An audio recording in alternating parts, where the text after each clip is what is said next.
The clock on the dashboard read 5:17 a.m. Beckett Hargrove pulled his Mercedes S-Class into the driveway of their Greenwich, Connecticut home and sat there for a moment, engine idling. The neighborhood was perfectly still. No dog walkers, no early joggers. Just gray February light pressing itself against the windows of every house on Aldercroft Lane, including his. He didn't feel guilty. That was the thing about Beckett Hargrove. He had trained himself over many years and many small betrayals to feel nothing when he came home like this. A little tired, maybe, slightly irritated at the cold. But guilty? No. Guilt was for men who hadn't convinced themselves they deserved more than what they had. He cut the engine, grabbed his jacket from the passenger seat, not the one he'd worn last night. That one was folded neatly in a gym bag in the trunk, sprayed with a different cologne. He'd learned that detail in the second month. The front door was unlocked. He noticed that immediately. Wren always locked the door. It was one of her habits, one of the small things she did without being asked, the kind of quiet competence that he'd stopped noticing years ago. He pushed the door open and stepped into the foyer. The house was dark, not the comfortable dark of a sleeping home. Something else? An absence. The kind of dark that doesn't breathe. Wren? His voice came out smaller than he intended. He reached for the light switch. The foyer flooded with light. Everything looked exactly as it always did. The cream-colored walls, the abstract painting Wren had chosen, the side table with the ceramic bowl where they dropped keys. His keys were in his pocket. Hers were gone. He walked into the kitchen. On the center island, a single coffee mug sat untouched. The coffee inside was stone cold. He pressed his palm around it. No warmth at all. It had been sitting there for hours. He called her name again. Louder this time. He checked the living room, the bedroom, Juniper's room. The little pink lamp was off. The bed was made. The stuffed elephant named Gerald was gone from the pillow. He opened every closet, checked the garage, walked out back and stood in the frozen February grass in his dress shoes. Nothing. Wren was gone. Juniper was gone. Even the dog, their 3-year-old golden retriever, Biscuit, was gone. But here was the thing that stopped him cold when he finally walked back upstairs and opened the master closet. Every single one of Wren's dresses was still hanging there. Her shoes lined up perfectly. Her jewelry box closed on the dresser. Her Kindle on the nightstand. Not one suitcase was missing. It was as if she had simply ceased to exist between one breath and the next. As if she, and their daughter, and their dog, had walked through the walls and disappeared into the February dark. Beckett stood in the center of the bedroom and felt, for the first time in longer than he could remember, something he didn't have a name for. It wasn't guilt. It wasn't love. It was the specific, stomach-dropping terror of a man who has always controlled everything, suddenly realizing that the most important variable in his life had been quietly, patiently, invisibly slipping out of his grip, and he had never once looked down to notice. He picked up his phone to call her. The line rang 5 times, then a recording he had never heard before. This number is no longer in service. She had changed her number. Wren Calloway Hargrove, the woman he had dismissed as too soft, too dependent, too afraid to leave, had planned this. And somewhere in the gray Connecticut morning, she was already gone. 12 hours earlier, Beckett Hargrove had been sitting at a corner table at 11 Madison Park, cutting into a dry-aged duck breast and telling Sloane Vera that everything was almost ready. Almost. That word had been part of his vocabulary for 2 years now. Almost done with the marriage. Almost ready to make it official. Almost, almost, almost. A word designed to keep someone waiting without ever delivering. Sloane, 29, had eyes the color of shallow water and a talent for believing what she wanted to believe. She was sitting across from him in a black dress that cost more than Wren's monthly household budget, turning her wine glass in slow circles and telling him she was tired of waiting. He reached across and covered her hand with his, said everything she needed to hear. He was practiced at this. He had been practicing on Wren for 9 years. The truth about Beckett Hargrove, the truth that almost no one in his world of boardrooms and Mont Blanc pens and Park Avenue handshakes knew, was that he had married Wren Calloway for one specific reason. Her father, Douglas Calloway, had died 6 months before their wedding, leaving behind a real estate portfolio worth $4.3 million in emerging Brooklyn neighborhoods. Under the terms of Douglas's will, the portfolio passed to Wren, and under the terms of Connecticut marital property law, assets acquired during marriage could be shared in divorce proceedings. Beckett had understood this before he proposed. He had not understood, at the time, that Wren was the kind of woman who kept records of everything. That was his first mistake, and he wouldn't know it until it was far too late. At the office, Hargrove Commercial Properties occupied the 31st and 32nd floors of a glass tower on Lexington Avenue. Beckett ran his world with a cool, systematic precision. He monitored everything. He had installed a tracking app on Wren's iPhone 3 years ago, telling her it was a family safety feature. She had said nothing. Ina smiled and nodded and handed the phone back. He checked her location at random intervals throughout the day, the way some men check stock prices. Just a reflex, a need to know. He had also, without legal grounds, arranged for their joint bank accounts to be structured so that any withdrawal over $500 required his authorization. He'd framed it as financial planning. Wren had nodded at that too. He had slowly, methodically, cut her off from her mother. Dorothea Calloway was too negative, he'd said. She doesn't support us. He had manufactured small conflicts, misreported conversations, made Wren feel that visiting her mother created problems in the marriage. Within 2 years, Wren was calling Dorothea maybe once a month. Within 4 years, barely at all. And Wren's career. She had been a genuinely talented interior designer and had done 3 projects in Tribeca that got noticed by Architectural Digest. He'd ended that quietly too. Said the schedule was hard on Juniper. Said he worried about Wren taking on too much stress. Said all the right things in all the right tones until she believed it was her own idea to stop. He had taken, piece by piece, everything that made Wren Wren. And then he had stopped paying attention to her altogether. Because controlling something and watching it carefully are 2 different disciplines. And Beckett had never seen the need for both. At 11:45 p.m., he had kissed Sloane goodbye at the door of her apartment on West 57th Street and told her he'd call in the morning. He had no idea that while he was walking to his car, Wren Calloway was already 70 miles away. And she was not alone.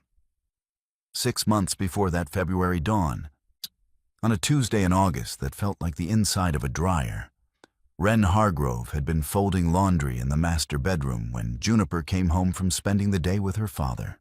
Juniper was 8 years old and had her mother's brown eyes and her father's unfortunate talent for keeping secrets, except that Juniper was too young to know she was keeping them. She dropped her backpack by the door, climbed onto the bed next to the laundry pile, and announced that Daddy's apartment was pretty, but smelled weird. Wren had stopped folding. "Daddy's apartment?" she asked, keeping her voice carefully, deliberately calm. The way she had learned to keep her voice around Beckett for years now. Juniper nodded, picking at a loose thread on a pillowcase. She said there was a lady there who had a really fancy bathroom with pink soap that smelled like flowers. and the lady had given Juniper chocolate and called her sweetheart. And Juniper hadn't liked it because only Grammy Dot called her sweetheart. Wren sat down on the edge of the bed. She asked Juniper when they had gone to the apartment. Juniper said last week, when Daddy said they were going to a work thing. And the week before, too. And maybe some other times she couldn't remember. Wren hugged her daughter, told her she wasn't in trouble, told her she was a good girl. After Juniper wandered off to find Biscuit, Wren sat on the bed for a long time, laundry unfolded around her, and stared at the wall. She was not surprised. That was what disturbed her most. She was not surprised. She had known something was wrong for at least a year, on the late nights. The way he checked his phone whenever she walked into a room, the slight angle of his body turning away. The cologne she didn't recognize on a Tuesday when he claimed to have been in back-to-back meetings all day. What she hadn't known was that he was taking their 8-year-old daughter to his mistress's apartment. That was the line. That evening, after Juniper was asleep, Wren went to her laptop. Not the shared household computer, her old personal MacBook Air that she kept in a box in the back of the linen closet. The one Beckett didn't know still worked. She opened a browser she hadn't used in years and started searching. She searched for divorce attorneys in Manhattan. She wrote down 5 names. Then she erased them and wrote them in a small notebook instead, which she tucked into the lining of an old winter coat. She searched for how to open a separate bank account without a spouse knowing. She searched for what counts as financial abuse in Connecticut. She sat with those search results for a long time. She read them carefully. Then she cleared the browser history, closed the laptop, and sat in the kitchen with a cup of tea that went cold while she thought about the last 9 years of her life. She did not cry. She had done her crying quietly, in increments, over years. She had spent so many small moments grieving the marriage she'd thought she was building that, by the time she understood what it actually was, she had almost nothing left to grieve. What she felt, sitting in that kitchen at midnight, was something different. Something she recognized from before Beckett. From the woman she had been in her 20s, working on her first design projects, trusting her own eye. She felt clear. She closed the notebook. She went upstairs. She lay down beside her husband and listened to him breathe. And she began to plan. 3 months into her quiet planning, Wren got a phone call from a number she didn't recognize. She almost didn't answer. She had been careful about her phone, knowing about the tracking app, knowing Beckett sometimes checked her call history. But something made her step out to the back porch, into the October cold, and pick up. The voice on the other end was young and shaky, and doing that particular kind of crying that sounds like it costs something. "Is this Wren? Wren Hargrove?"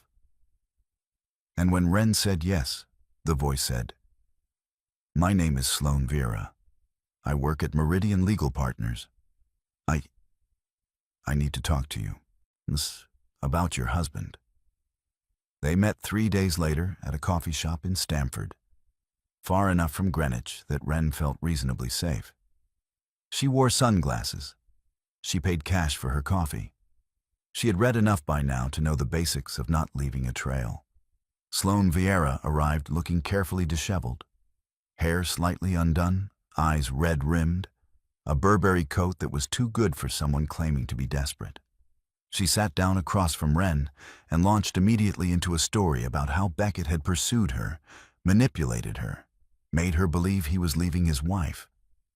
And she had recently found out that he had no intention of leaving at all. She said she felt used. She said she was sorry. She reached across the table and touched Wren's hand. Wren looked at the hand on hers. She thought about something her mother had told her when she was 17. A person crying real tears keeps their eyes on you. A person performing tears keeps their eyes on themselves. Sloane's eyes kept drifting. To the door. To her own reflection in the window behind Wren. To her own hands. "What do you want from me?" Wren asked quietly. Sloane said she just wanted Wren to know the truth. She said she thought Wren deserved to know. She said she had documents, emails between her and Beckett, and she wanted to give them to Wren to use however she needed.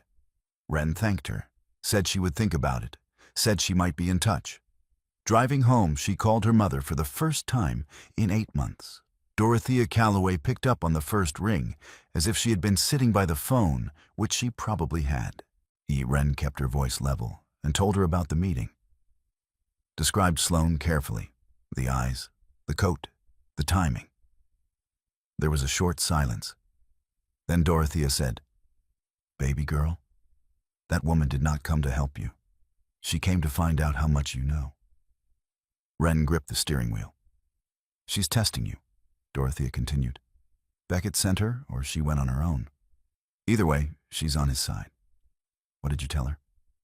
"Nothing real," Wren said. "Good. Don't change that." Another pause. "Wren, listen to me. It's time to stop planning and start moving. How much longer do you need?" Wren thought about the separate bank account she'd opened in New Haven under her maiden name. The $11,000 she had moved into it in small amounts over 4 months.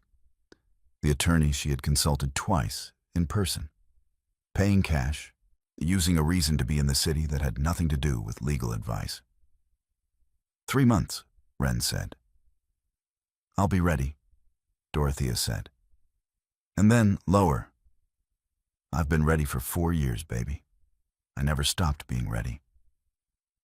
Wren ended the call as she turned onto Aldercroft Lane.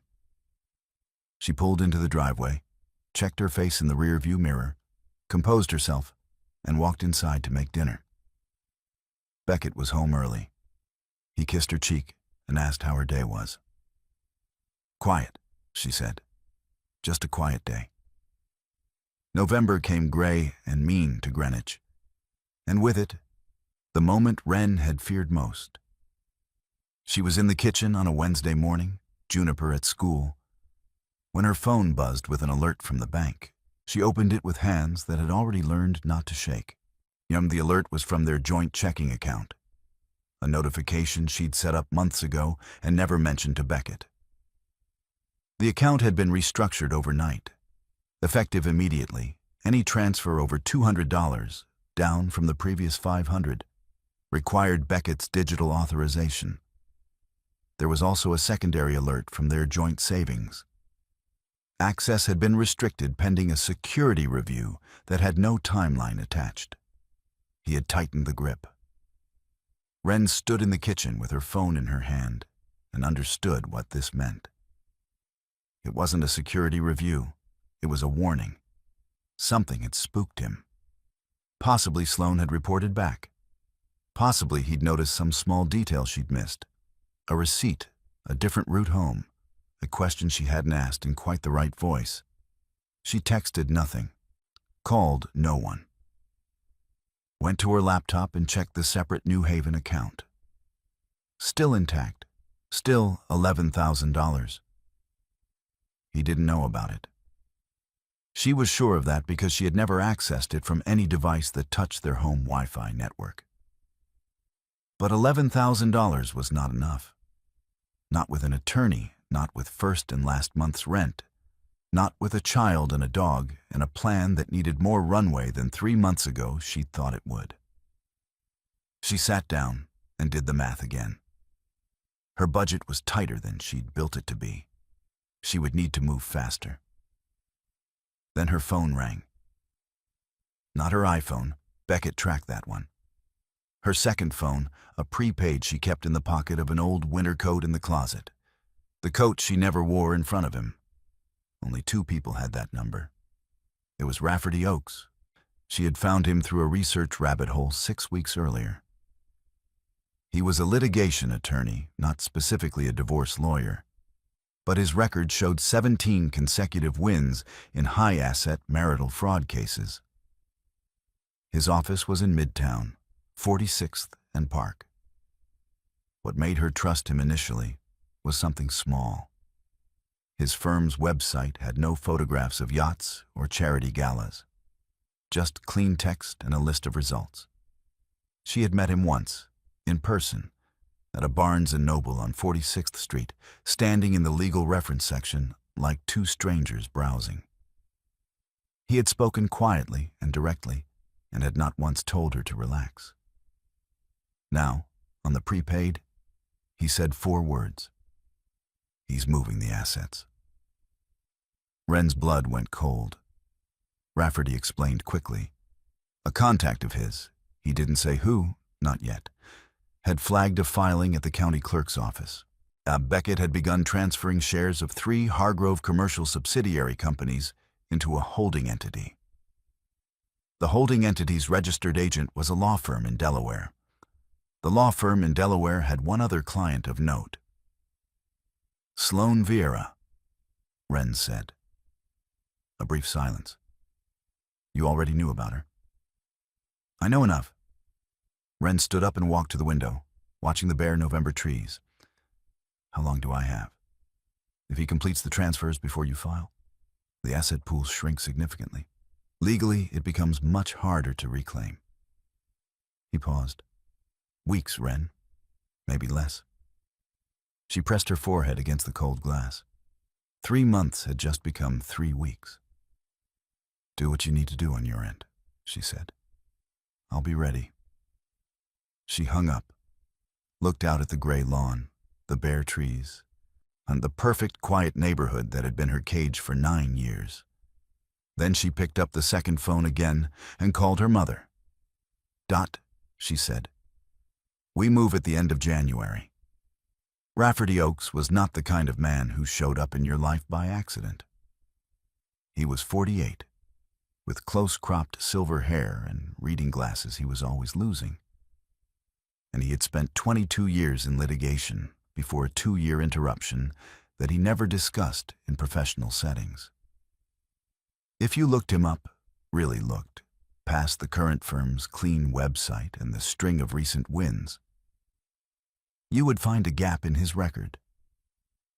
2014 and 2015. 2 years where Rafferty Oakes, formerly of Donahue and Slate on Park Avenue, had essentially disappeared from the legal landscape. He had not been disbarred. His license had been suspended on the basis of testimony provided by a man named Beckett Hargrove. The case had been a commercial real estate dispute. Rafferty was representing a small developer against a larger firm that was attempting a hostile acquisition. The larger firm had Beckett Hargrove as a consultant. During arbitration, Beckett had provided a sworn statement claiming that Rafferty had approached him privately and offered to share confidential client information in exchange for a finder's fee. It was a lie, constructed with enough specific detail, a restaurant name, a date, an amount, to be credible. The Bar Association had suspended Rafferty pending investigation. The investigation took 14 months. He was eventually cleared, but by then he had lost his partnership, 2 major clients, and his marriage, which had been under strain anyway, and did not survive his wife's belief, however brief, that the accusations might be true. He rebuilt slowly, a smaller firm, quieter cases, better results because he was no longer playing for prestige. He was playing for precision. He had never forgotten Beckett Hargrove.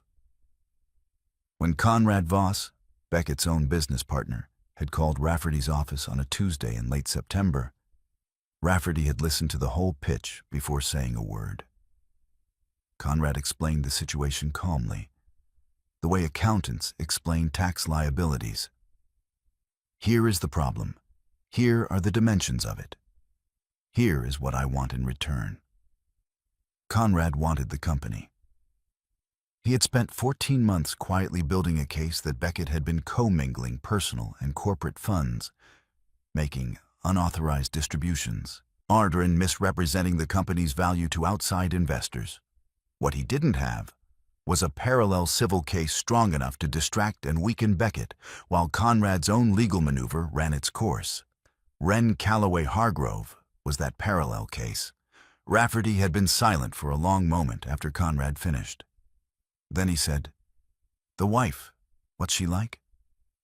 Conrad said she was smart, quiet, that Beckett underestimated her badly. "They all do," Rafferty said.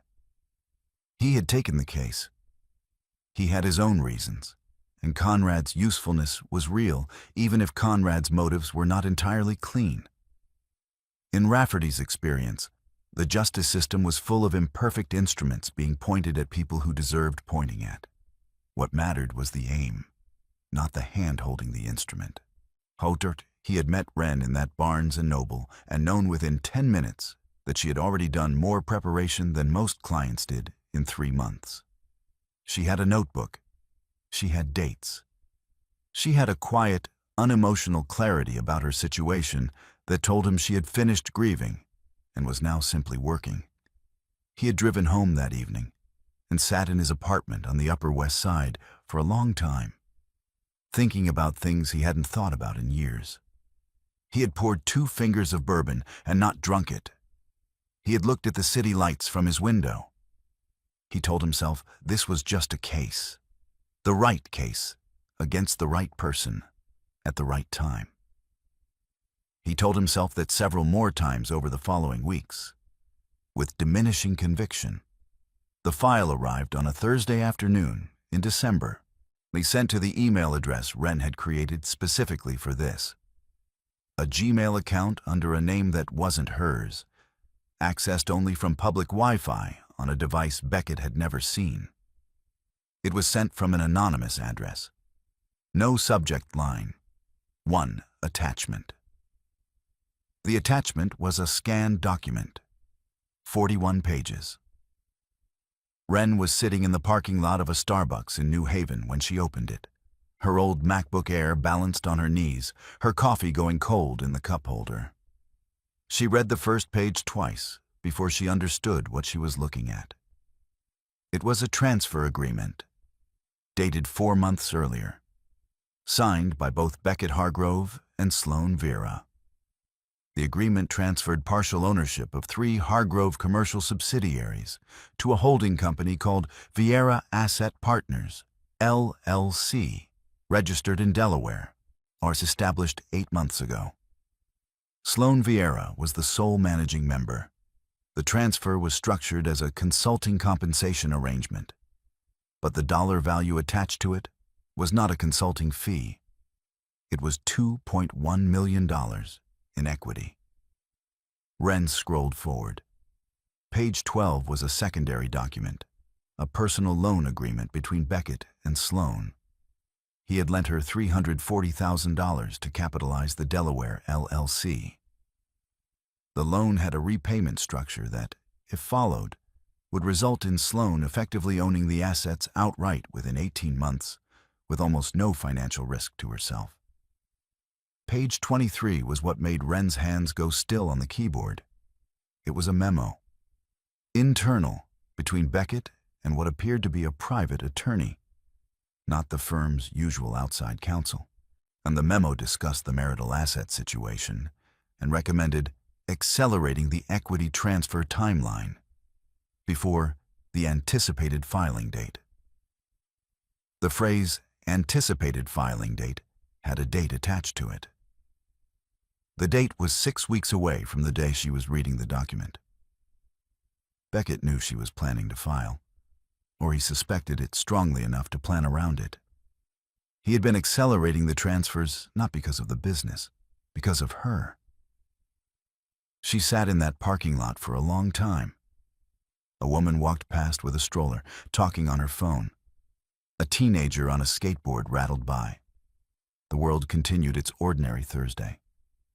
Wren forwarded the file to Rafferty's secure server and then called him on the prepaid. "I got it," she said. I know. I sent it. She absorbed that. Where did you get it? Conrad Voss. And he's had a mole inside Beckett's personal attorney's office for 6 months. This memo was generated internally. They didn't know it was being copied. Is it admissible? A pause. In a civil proceeding, with the right framing, yes. It demonstrates intent to defraud a marital estate. Combined with the transfer records from the county clerk, we have premeditated asset dissipation. That is a very serious finding in a Connecticut court. Wren exhaled slowly. He thought he was ahead of me. He was ahead of you, Rafferty said, until he wasn't. She stared at the gray December parking lot. Then, there's more here. Page 37. Read it. A long silence while he scrolled. Then, God. Page 37 was a communication between Beckett and Sloan from 14 months ago. Not about the assets, not about the company. It was a conversation about Wren, about how Beckett had described his plan to make the divorce as financially devastating as possible. How he'd said word for word, "She won't fight. She doesn't have the spine for it." Rafferty read it twice. Then he said quietly, "He really doesn't know you at all." "No," Wren said. "He doesn't." She closed the laptop, finished her cold coffee, started the car. He never did. The child psychologist's name was Dr. Mara Tully, and she worked out of a warm, plant-filled office in Westport. She had a bowl of smooth river stones on her desk and a dog named Pretzel, who was allowed to sit in during sessions with children, which was the only reason Juniper had agreed to come. Rafferty had arranged the session carefully. He had explained to Wren that any testimony from Juniper, direct or indirect, needed to come through proper channels to be usable. Dr. Tully was certified in forensic child interviewing. If something came out during their sessions, it would be documented in a way that a court would respect. Wren had not told Juniper why they were going. She had said Dr. Tully was someone who liked to talk to kids, who thought kids were interesting people.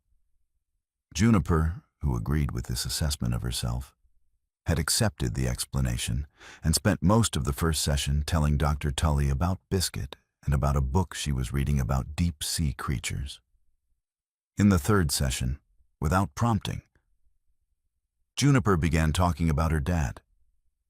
She said she missed him, but she also sometimes got a scared feeling in her stomach around him, and she didn't know what that feeling was. Dr. Tully asked her to tell her more about that. Juniper thought about it for a while, stroking Pretzel, and then said, "He has a different voice when things aren't going his way. Like a door closing." Dr. Tully wrote that down and gently asked Juniper to tell her more about some of the times she'd spent with her dad. Juniper talked about normal things. Basketball games, ice cream trips, a visit to his office where she got to use the big printer. Then she talked about the apartment. "There's a lady," Juniper said. "She has pink soap." Dr. Tully asked about the apartment gently, carefully, steering only with questions, never suggestions. Juniper talked. She talked about going there several times, about the lady who called her sweetheart, about how Daddy seemed different there. Lighter, she said, unlike when you take a heavy backpack off. And then she said, "One time I was supposed to be asleep, but I wasn't." Dr. Tully waited. Juniper said she had her tablet because she'd been playing a game with the sound off, and she'd heard her dad on the phone in the next room. She didn't mean to listen.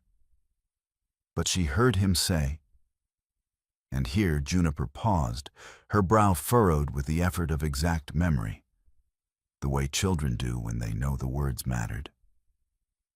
"Once she signs, everything moves to you. She's not going to fight it. She never fights anything."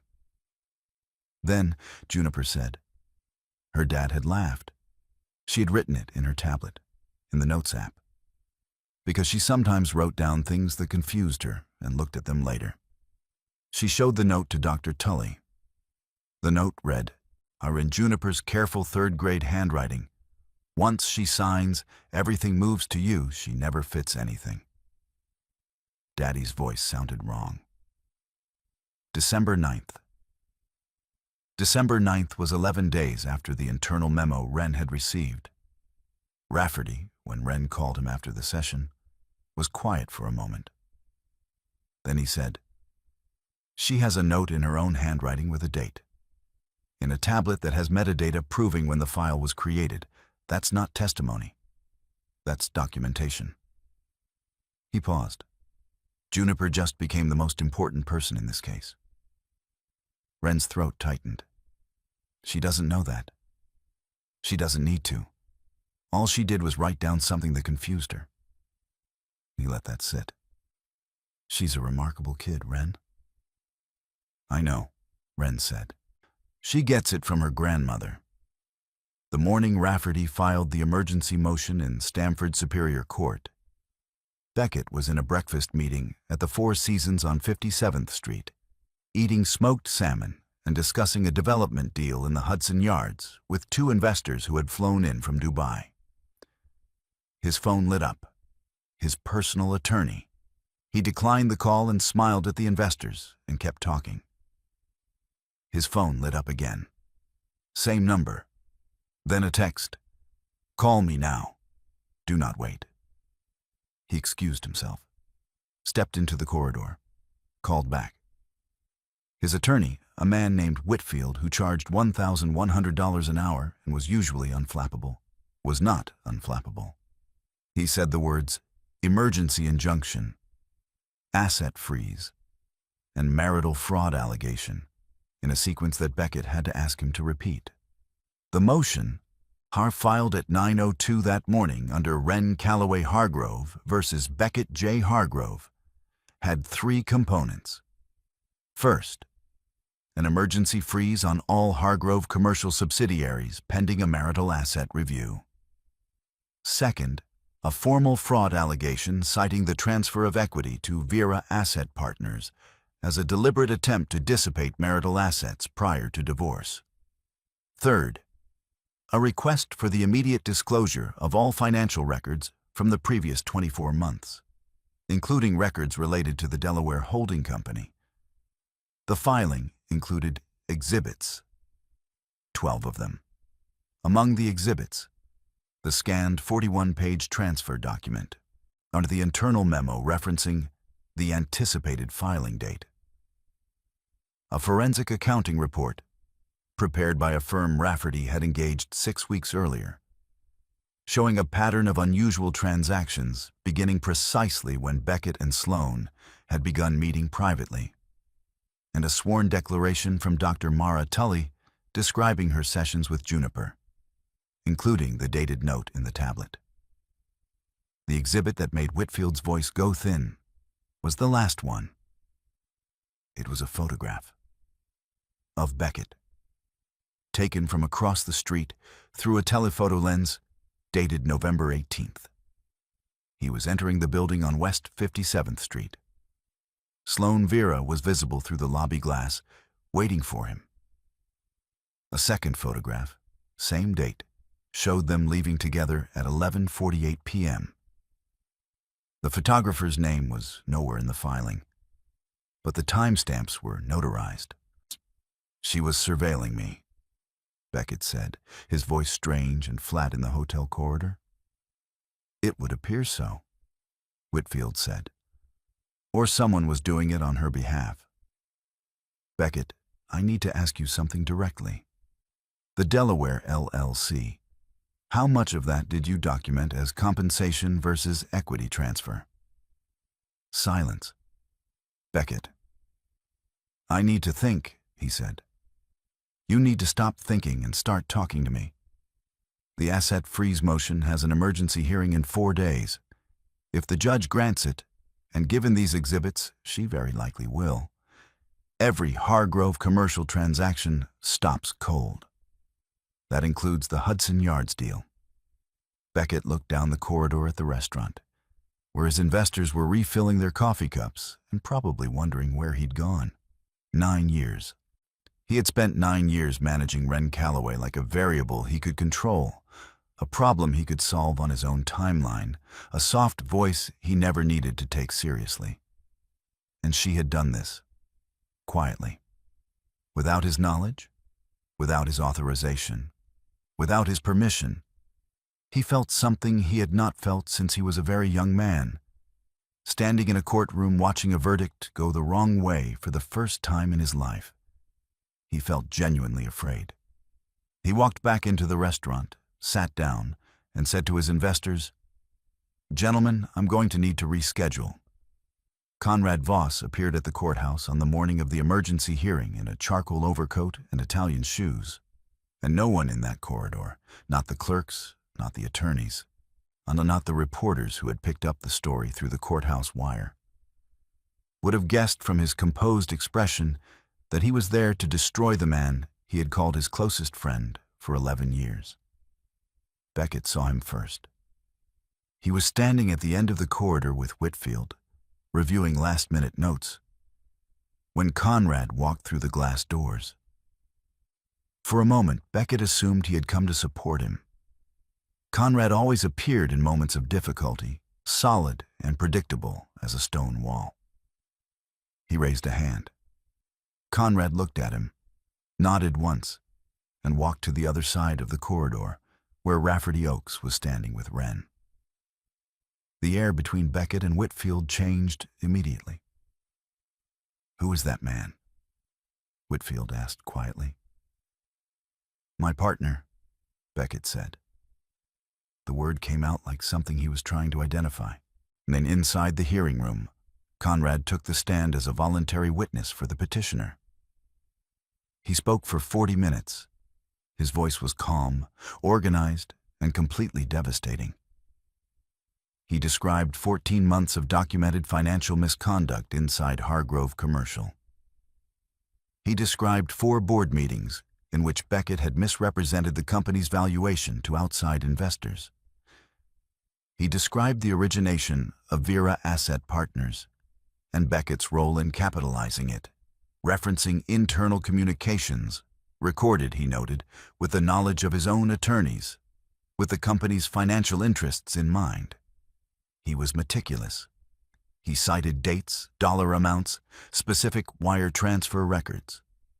He referred to a folder of documents that he had filed with the Connecticut Securities Division 6 weeks earlier, before the emergency motion, as before the hearing, before Wren had even left Greenwich. When Beckett's attorney tried to challenge Conrad's standing as a witness, Conrad's own attorneys, 3 of them, seated in the gallery, produced a counter-filing that had been prepared in advance. Conrad had filed a separate legal action against Beckett 2 months ago, under seal. He had been waiting for the right moment to unseal it. This was the right moment. After the hearing, Wren found Conrad in the corridor. She had thought about what she would say to him if she ever stood this close. She knew his motives weren't pure. She knew he had used her as a battering ram for his own ambitions. Rafferty had been clear about that from the beginning. She looked at him for a long moment. "You got what you wanted," she said. Conrad met her gaze evenly. "I got what I came for, and so did you." "Not yet." "No," he agreed. "Not yet. But you will." He paused, something shifting in his expression. "For what it's worth, everything I said in there was true. He is what he is. I should have done this 2 years ago." A pause. "Your attorney is very good." "I know." Conrad nodded, put on his coat, walked toward the elevator. Wren watched him go and thought about the strange shapes that justice sometimes takes. Not clean, not simple, not delivered by anyone entirely innocent. Instruments, Rafferty had said. Imperfect instruments pointed at people who deserved pointing at. She turned and found Rafferty standing at her shoulder. He didn't say anything for a moment. Neither did she. Then she said, "What happens now?" "Now Beckett tries to fight," Rafferty said. Mike's, and that's when it gets worse for him. What Beckett did next was the move of a man who has run out of legitimate options and knows it. He hired a private investigator. The man's name was never used in any document Wren ever saw, but Rafferty referred to him as the Digger. His specialty was opposition research, finding the soft places in someone's history and pressing on them. Finding the version of events that, told a certain way, made a reasonable person look unreasonable. Within 10 days, Beckett's attorney filed a counterpetition. It was 19 pages long and contained language that, reading it in Rafferty's office on a Tuesday afternoon, made Wren's hands go cold despite the room being warm. And the counterpetition alleged that Wren Calloway Hargrove had a history of emotional instability that made her an unsuitable primary custodian for Juniper. It cited, specifically, a period in 2018 when Wren had seen a therapist for 6 months. It mischaracterized the reason. The filing called it a documented episode of depressive breakdown.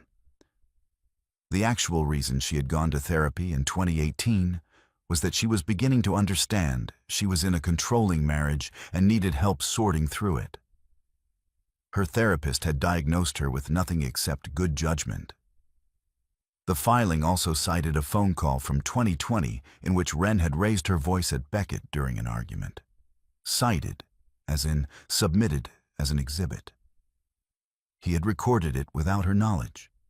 The recording was 11 seconds long and came with no context. And third, it alleged that Wren had alienated Juniper from her father during the separation period and requested an emergency modification of the temporary custody arrangement granting Beckett primary physical custody of their daughter. He wanted Juniper, not because he wanted to parent her.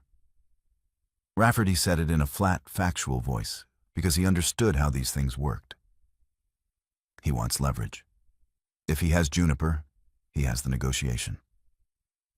Wren sat in that office and felt the particular terror of a parent who sees their child being used as a weapon. She had known this might come. She had known Beckett would eventually find the most painful possible target. She had known, and still, when it arrived, it was worse than she had imagined. "Can he get it?" she asked. "The emergency modification?" "Not easily. The bar for emergency custody modification is high, and his evidence is thin. The therapy record, with your consent, actually helps us. It shows you sought appropriate support during a difficult period. The recording is 11 seconds with no context, which a judge will find about as compelling as a screenshot without a thread." Rafferty paused. "But Wren, I have to be honest with you. These things create delay. They cost money. And they are designed specifically to exhaust you emotionally until you settle for less than you deserve." She looked at him. "He still thinks I'll fold." "Yes. After everything." "That's how these men work," Rafferty said, without heat, without drama. Just the tired plainness of someone who had seen it many times. But they built the cage one bar at a time until the person inside forgot what the outside felt like. Beckett still believes you're the woman he created. He hasn't caught up to who you actually are. Wren looked at the counterpetition on the desk between them, at the words "emotional instability" printed on white legal paper. 9 years ago, she would have believed it. There had been a time when she would have read that sentence and heard it in Beckett's voice and thought, maybe he's right. Maybe I'm not enough. She picked up the document and set it aside. "Write the response," she said. "Let's go." Dorothea Calloway arrived at Rafferty's office on a Wednesday morning carrying a shoebox held closed with 2 rubber bands and the absolute, unshakable calm of a woman who has been waiting for this moment for 4 years. She was 64, small-boned, With silver hair, she wore short and practical and dark eyes that missed nothing. She wore a wool coat and sensible shoes and set the shoebox on Rafferty's conference table with the deliberate care of someone setting down something that had taken a long time to carry. "I'm Wren's mother," she said, as if that explained both her presence and the box. Then she sat down. Rafferty looked at the box. At Dorothea. "What's in it?" "Evidence," she said. "The kind that takes years to collect because you have to do it slowly so nobody notices." She had started keeping records in 2021. That was the year Beckett had come to her apartment in Bridgeport. Without Wren, who didn't know he was going, and had told Dorothea directly that she was a destabilizing influence on her daughter's marriage, and that he would be grateful if she would give them space. He had said it with a smile. He had said it the way people say things when they know the other person has no power to stop them. Dorothea had smiled back, offered him tea. He had declined and left. Then she had gone to her kitchen table with a notepad and written down every word he'd said, with the time and date. She had done that every time since. The box contained 4 years of notes, specific, dated, with context, on 22 documented instances of Beckett restricting Wren's contact with her mother, including text messages Beckett had sent to Wren that Wren had unknowingly forwarded to Dorothea during a period when they were still talking regularly. Each text showed a pattern. Small criticisms of Dorothea, gentle suggestions that visits were stressful, subtle reframings of Dorothea's words and intentions. Individually, each message was deniable. Together, they were a textbook portrait of deliberate isolation. There was also a video. Dorothea had driven to Greenwich unannounced on Mother's Day, 2022, with flowers, to see Wren and Juniper. Beckett had answered the door. He told her Wren wasn't feeling well and couldn't have visitors. He was pleasant about it. Smiling, Dorothea had walked back to her car and sat down, and felt, with sudden clarity, that she was being lied to. She drove around the block, parked, and called Wren from her cell. Wren answered on the second ring, confused. She hadn't known her mother was coming, hadn't known Beckett had turned her away. She sounded completely fine. Not sick. Dorothea had pulled out her phone. She had walked back to the front of the house. She had filmed herself knocking on the door a second time, and Beckett answering, his expression shifting when he saw the camera, and his voice changing as he said that this wasn't a good time, and asked her to leave.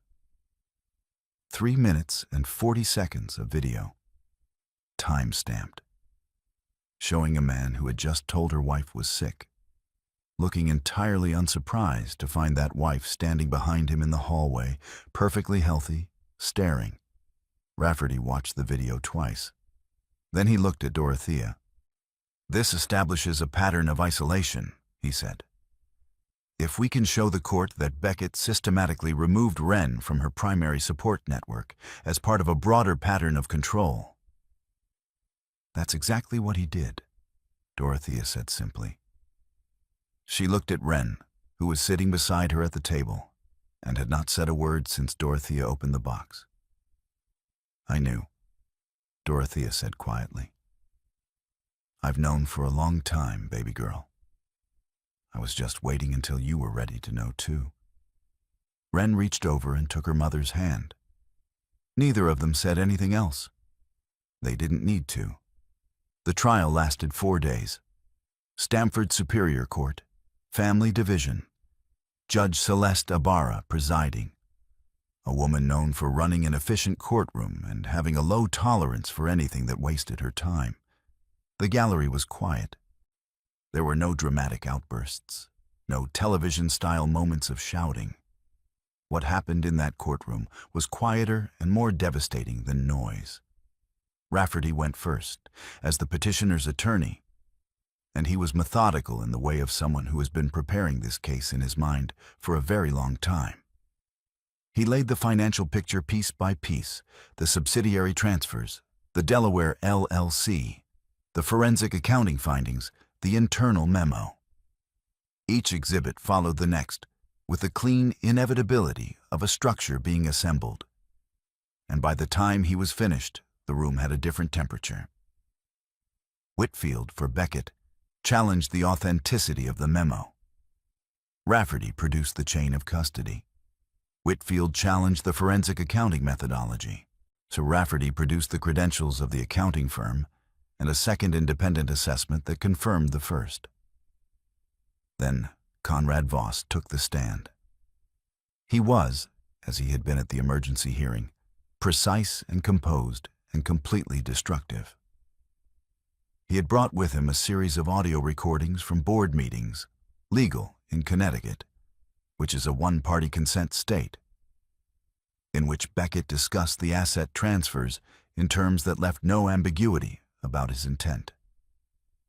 At one point, captured clearly on the recording, Beckett said, "By the time she files, there'll be nothing to split." The jury wasn't in the room, because this was a bench trial. But Judge Ibarra's expression when she heard those words was not the expression of a woman who was uncertain. On the third day, Sloan Vieira took the stand. She had prepared for it, or she arrived composed, precise, in professional gray. But cross-examination in a well-built case is not about catching someone in a lie. It's about walking them through the truth until the truth becomes unbearable. Rafferty asked her to describe the formation of Vieira Asset Partners. She described it as a legitimate business venture. He asked her to explain the source of the $340,000 capitalization loan. She said it was a personal investment from Beckett. He asked her if she was aware, when she received that investment, that Beckett was in a marriage in which marital funds were legally shared property. She said she had relied on Beckett's representation that the funds were his personal assets. Rafferty then showed her the internal memo, showed her the section discussing the anticipated filing date, asked her to read, aloud, on the sentence, "This timeline allows for full equity transfer before the marital estate is formally contested." She read it. Asked if she had been aware of this memo at the time of signing, she said no. Rafferty showed her an email, from her own account, to Beckett, dated 1 week after the memo. It said, "I confirmed with the Delaware attorney. Timeline looks clean. She won't see it coming." The courtroom was very still. She won't see it coming. Sloan looked at the email for a long time. When she looked up, she looked not at Rafferty and not at Judge Ibarra. She looked at Wren, who was sitting at the petitioner's table with her hands folded and her face perfectly, deliberately calm. On the fourth day, Dorothea took the stand and described, simply and without drama, Mark's 4 years of watching her daughter be methodically separated from everything and everyone she loved. She was on the stand for 90 minutes. She brought the box. On the morning of the fourth day, before testimony resumed, Rafferty received a call from a courthouse clerk that sent him into a corner of the corridor with his phone pressed hard against his ear.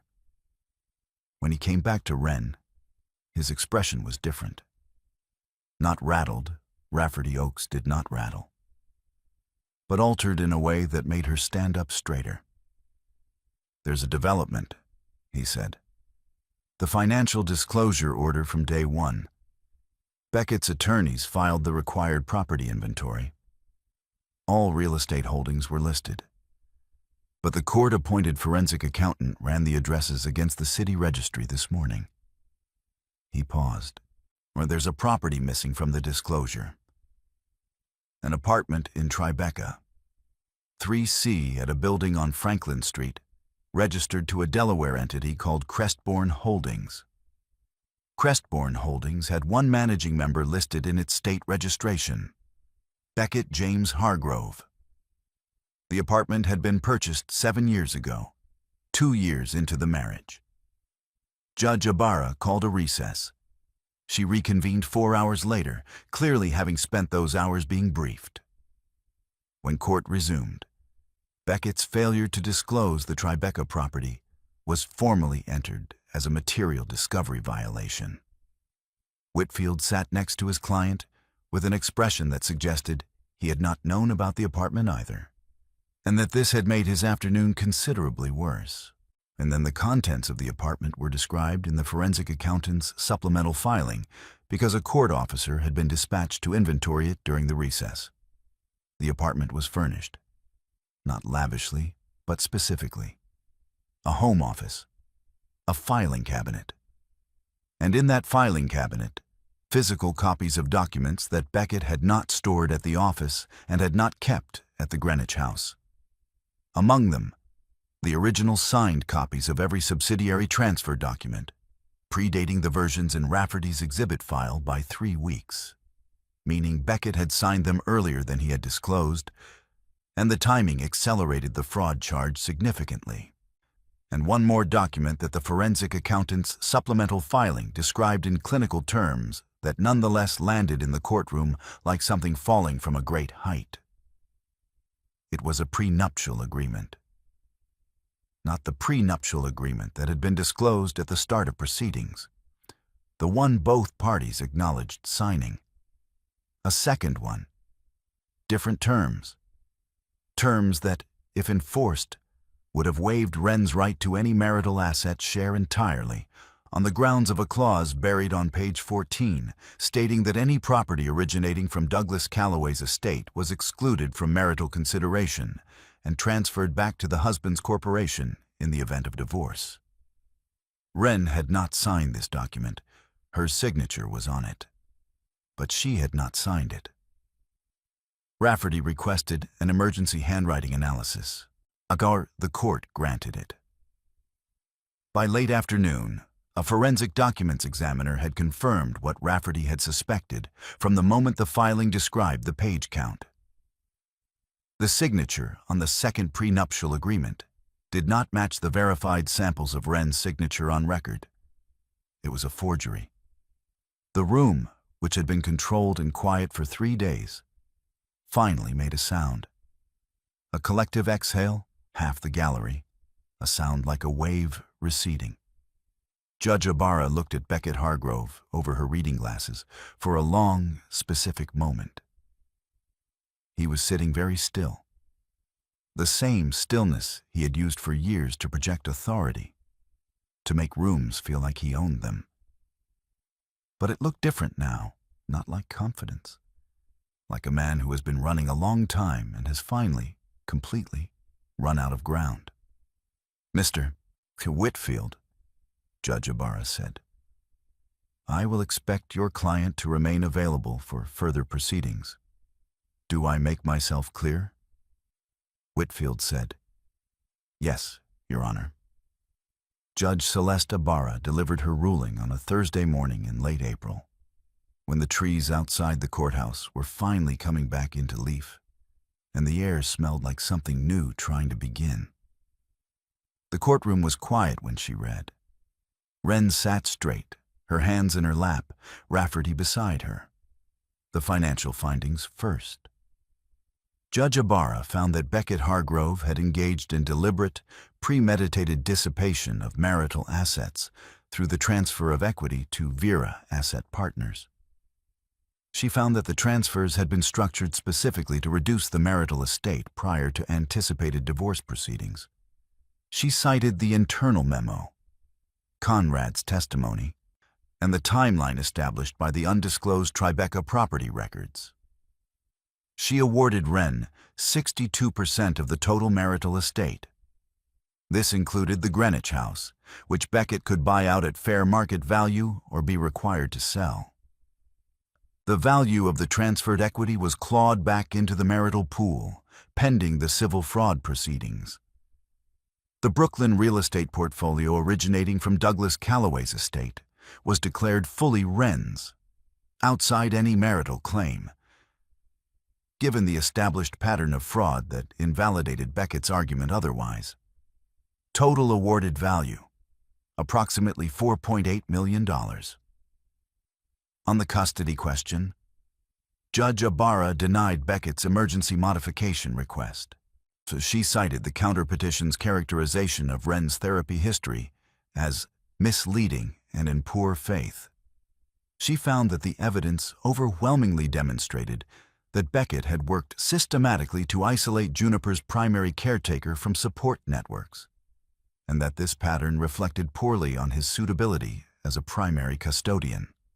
She awarded Wren primary physical custody of Juniper, with Beckett having supervised visitation, pending a custody evaluation to be completed over 90 days. Supervised, not unsupervised. A court officer present at all times. The forgery finding was referred to the state's attorney's office for criminal investigation. When she was finished, she set down her papers and looked at both parties, as judges sometimes do. With something that was not quite personal, but wasn't entirely impersonal either. She said, "This court does not often see a case in which the evidence of calculated, sustained financial and personal misconduct is this thoroughly documented. What it does demonstrate without question is that one party in this marriage prepared carefully, acted in good faith, and trusted this court to see the record clearly." She paused. The record is clear. Outside on the courthouse steps, Wren stood in the April sun and breathed. Dorothea was beside her immediately, one arm around her shoulders, not saying anything, just there. Juniper, who had spent the morning with a family friend and was waiting in the car with Biscuit, would be told carefully and simply that the judge had made a decision and that Juniper was staying with Mommy and that everything was going to be okay. This was true. This was true in a way that Wren had worked for, had survived for, had refused to stop believing in. Even when the counterpetition had landed on Rafferty's desk, and she had sat in her rented apartment at 2 a.m. reading the words, "emotional instability," and feeling the old fear try to come back. She had written in her notebook that night, "He is wrong about me. He has always been wrong about me. And now a judge will say so on the record." The judge had said so on the record. Behind her, she heard Rafferty's voice wrapping up a conversation with opposing counsel. Brief, professional, final. She heard footsteps, and then he was beside her. Not touching, just near. "It's done," he said. She nodded, looked out at the parking lot, the April trees, the ordinary Thursday world going about its business entirely unaware that inside that building, 9 years of quiet damage had just been formally, legally, permanently undone. "Yes," she said. "It is. The aftermath of a verdict is not a single moment. It is a series of smaller ones, arriving over days and weeks, each carrying a different weight. For Beckett Hargrove, it arrived like this. The forgery referral to the state's attorney's office produced an indictment within 60 days. Document fraud in Connecticut carries a sentence of up to 5 years. Beckett's attorneys negotiated, but the evidence was too clean. The forensic handwriting analysis, the Tribeca filing cabinet, the timeline. And he eventually accepted a plea agreement.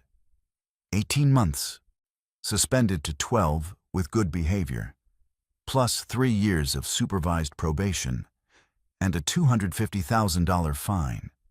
He was processed in the same county courthouse where he had once attended fundraising dinners wearing a Rolex and shaking hands with judges he considered colleagues. Hargrove Commercial did not survive Conrad Voss. The separate civil action Conrad had filed proceeded in parallel, and without Beckett at the helm, he was prohibited from serving as a corporate officer during criminal proceedings. The company's investors moved quickly. The board voted to remove Beckett and restructure under Conrad's leadership. Within a year, Hargrove Commercial was renamed, rebranded, and operating at reduced capacity.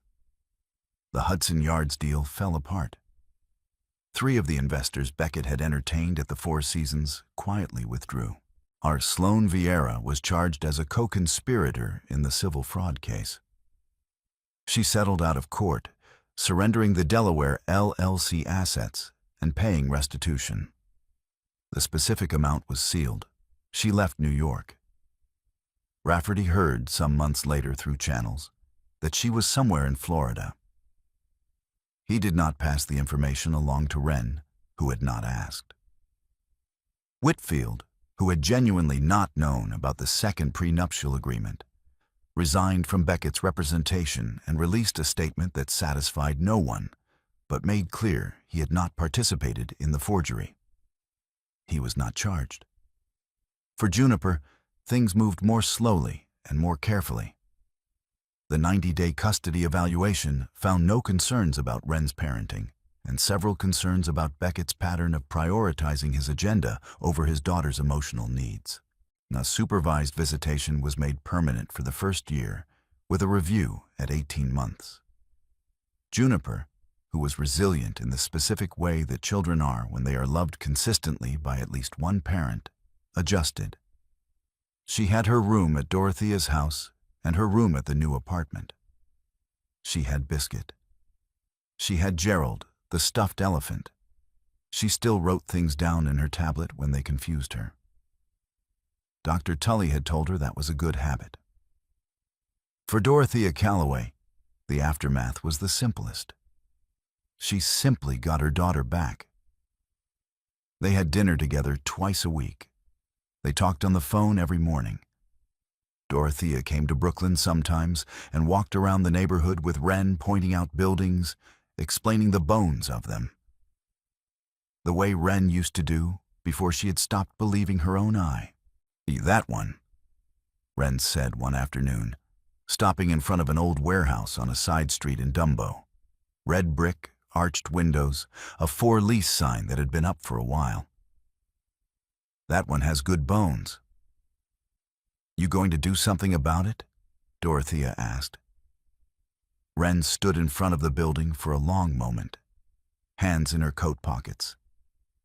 She thought about the Brooklyn real estate portfolio her father had left her. About $4.8 million and a clear legal title, and the specific, serious freedom of someone who had survived exactly the thing designed to break her. "Yes," she said. "I think I am." 6 weeks after the verdict, Rafferty Oakes was sitting at his desk at 9:40 p.m. with a case file open in front of him that he was not reading. And he had been doing this increasingly, sitting at his desk with something in front of him that wasn't what he was thinking about. His assistant had pointed out, gently, that he had reformatted the same contract 3 times that afternoon without noticing the changes weren't being saved. He had thanked her and done it correctly on the 4th attempt. He was not usually a man who was distracted. He knew what was distracting him.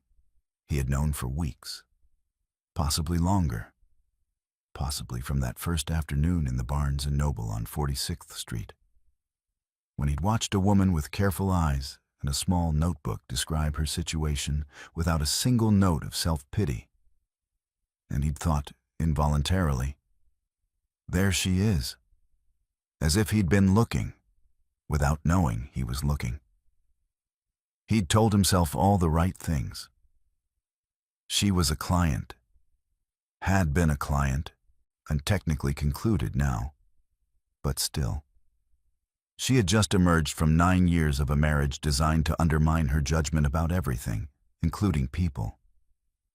The last thing she needed was an attorney developing feelings for her during the most vulnerable period of her adult life. He had told himself these things consistently and with genuine conviction, and they were all true, and none of them had made any difference. He closed the file, picked up his phone, looked at her number in his contacts, which he had called many times in the last 8 months, and which now had a different weight to it. He put the phone down. He picked it up again. He put it down. He poured 2 fingers of bourbon, and this time he drank it. Then he put on his coat and walked outside into the June evening, which was warm and smelled like the city.